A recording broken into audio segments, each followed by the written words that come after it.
ये व्रत त्योहार गृहस्थी के जीवन में, ब्रह्मचारी के जीवन में, त्यागी तपी के जीवन में भी तप तेज बढ़ाते सभी के जीवन में। लिंग पुराण में आता है, गृहस्थो ब्रह्मचारी च आहितानिस्तैव च एकादशम तन्न भुञ्जन्तः पक्षोरुभयरूपभिः।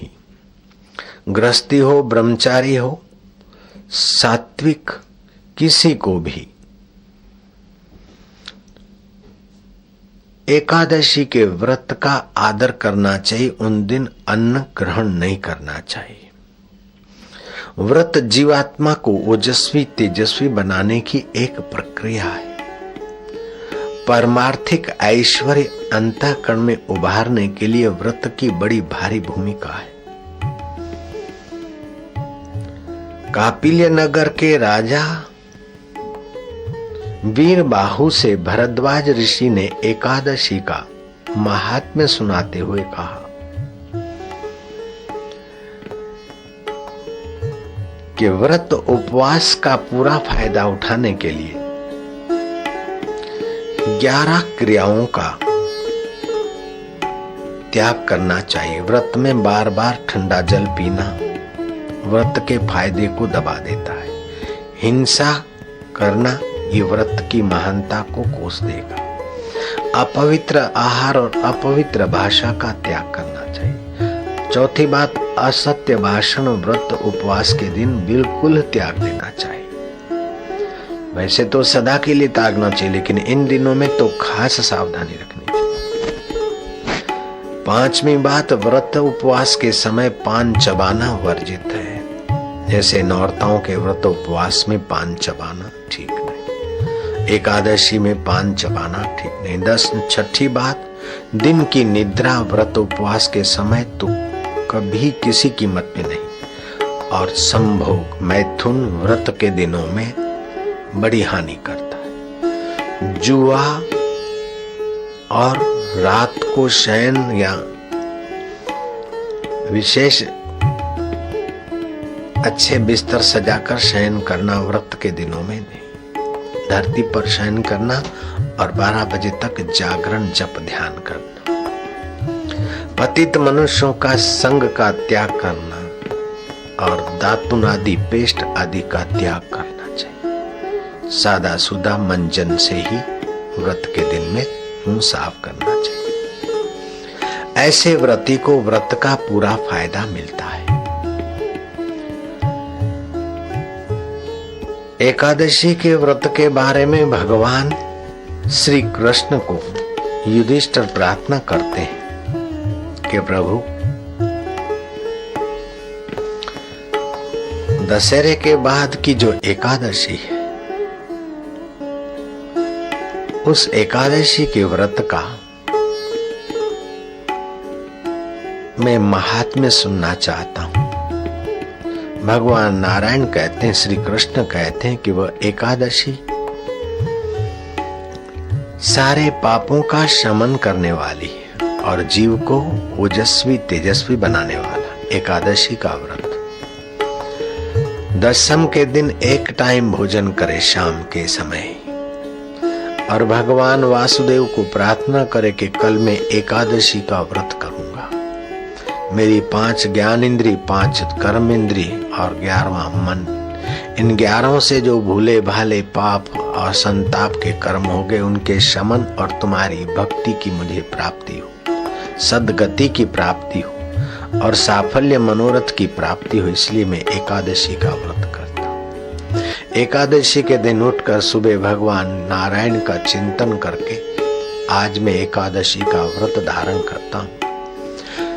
मेरे मुंह में अगर अन्न के कण रह गए हो तो उसके आप से क्षमा याचना करता हूँ। मंजन आदि करने के बाद ठीक से कुल्ला कर ले। आज मैं मौन का आश्रय लूंगा, पराये अन्न का त्याग करूंगा और ठंडे पानी शरबत आदि का त्याग करूंगा और कम से कम टाइम में कम से कम बार ताजा गुनगुना पानी का उपयोग करूंगा, जिससे मेरी जठरा प्रदीप रहे। मेरे आंतों में जो दोष छुपे हैं, मेरी नाड़ियों में जो दोष छुपे हैं, मेरे तन में, मन में, मति में जो दोष छुपे हैं, व्रत की अग्नि से जठरा में वे आकर भस्म होंगे। हे नारायण, मैं तुम्हारी भक्ति, प्रीति और मुक्ति के लिए ये एकादशी का व्रत करता हूं। इस प्रकार व्रत करने वाले को द्वादशी के दिन महसूस होगा शरीर में हल्कापन, मन में प्रसन्नता और बुद्धि में ओज का एहसास होगा।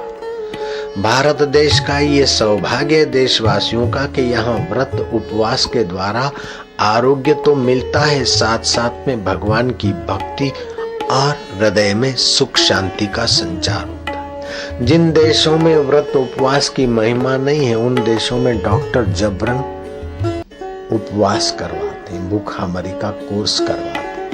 जख मार के भूखामरी करके जो तंदुरुस्ती पाते, उसकी अपेक्षा भगवान की भक्ति करते हुए तन की तंदुरुस्ती, मन की प्रसन्नता और बुद्धि का प्रकाश पाने वाले भारतवासियों को बधाई हो कि उनके जीवन में व्रत है, उपवास है। गृहस्थी को, ब्रह्मचारी को, अति अग्निस्थैच को एकादश्याम न भुंजित पक्षो रूभियो रपीहि। गृहस्थ, ब्रह्मचारी, सात्विक किसी को भी दोनों पक्ष की एकादशी के दिन भोजन नहीं करना चाहिए, उपवास करना चाहिए। लोग उपवास करते फिर क्या करते हैं? फलहार करते हैं। सिंगोड़े के आटे का सीरा बनाओ, भुरिया की खिचड़ी बनाओ, कढ़ी बनाओ, आलू की सब्जी बनाओ और फलाना लाओ। फिर क्या करते कि पेप्सी पियो, कोका कोला पियो। हाय राम, हाय छी, उसमें क्या क्या पड़ता है? पेप्सी में क्या क्या पड़ता है कि उसका रंग अलग न हो जाए और टेस्ट बढ़े, इसलिए पशुओं के हड्डियों से तेल निकलता है 7%। वो तेल का उसमें छटकाव पड़ता है, थोड़ा सा अंश पशुओं की हड्डियों का। बम्बई में जहाँ स्लाटर हाउस है, वहाँ के पशुओं की हत्या होकर वसई के तरफ अंडरग्राउंड फैक्ट्री में जा रहा था वो माल। उस माल को पकड़ा गया तो क्या होता है? बोले इस माल से, हड्डियों से तेल निकलता है, जो बड़ी बड़ी कंपनियों को इस ठंडे पेय में डालने में काम आता है, पैसे मिलते। अंडरग्राउंड फैक्ट्री में काम करने वाले 2 घंटे काम करते और 8 घंटे की उनको पगार मिल जाती थी। तो पशुओं की हड्डियां पड़ी हुई पेय, फिनाइल पड़ा हुआ पेय और गर्भस्थ बालक के विकास में रुकावट डाले ऐसे केमिकल पड़े हुए पेय और दांतों को गला दे।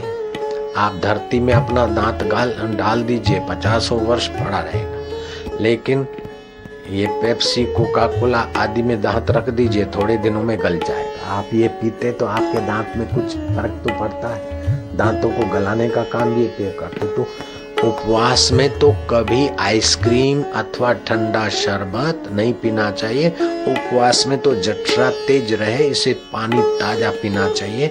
अगर शरीर मोटा है, भारी है, तो पानी में हल्की सी सौंठ डाल देना चाहिए ताकि जठरा तुम्हारे मैद को स्वाहा करके और नस नाड़ियों में बल दे दे।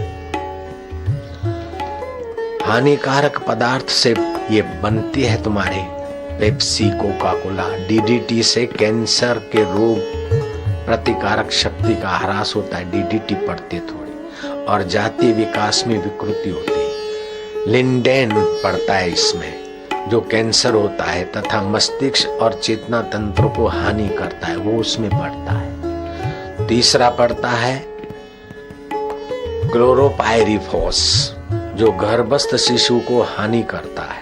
और चौथा पड़ता है मेलेथियोन, जो ज्ञान तंतुओं को नुकसान करता है और भावी पीढ़ियों को हानि करता है, आंशिक।